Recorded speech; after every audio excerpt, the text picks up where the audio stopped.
कल्लर कहार दे मकाम ते सरसब्ज पहाड़ां दीयां चोटियां जिथे हर आन जान वाले नूं अपनी तरफ मुतवज्जो करदियां ने, उत्थे एक चोटी ते मौजूद हजरत शेख अब्दुल कादिर जिलानी रहमतुल्लाह अलैह दे पोतियां हजरत मोहम्मद हसाक रहमतुल्लाह अलैह ते हजरत मोहम्मद याकूब रहमतुल्लाह अलैह दा मज़ार भी लोकां लई बाइस कशिश है।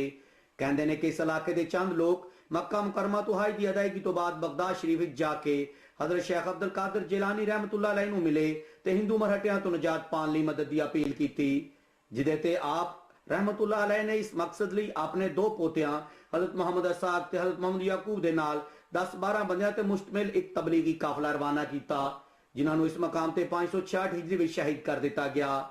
बाद अज़ां हजरत सुल्तान बाऊ रहमतुल्लाह अलैह ने मौजूदा दरबार दे नाल मुलहिका गार च 40 दिन अल्लाह ताला दी रियाजत और इबादत विच भी गुजारे।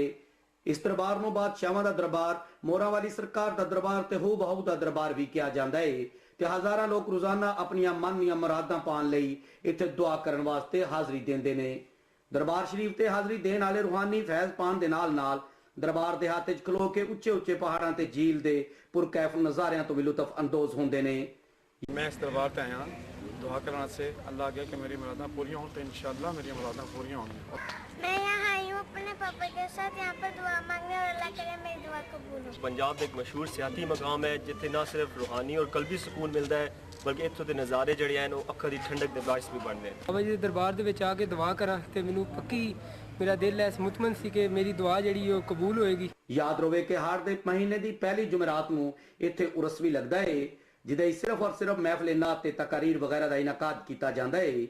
जिस तरह खुदावंद करीम दे नेक बंदियां दे फ्यूज व बरकत तो इनकार मुमकिन नहीं, इस तरह 566 हिजरी विच जामे शहादत नोश करन वाले इन्हां बुजुर्गां दीयां करामतां दीयां गल्लां अज भी ज़बान इज़्ज़त आम ने। लिहाजा इस मुबारक दरबार से अपनियां मुरादां पाने वास्ते लोग अज भी जौक दर जौक आउंदे ने। सफदर इकबाल वड़ैच, अपना न्यूज़ कल्लर कहार।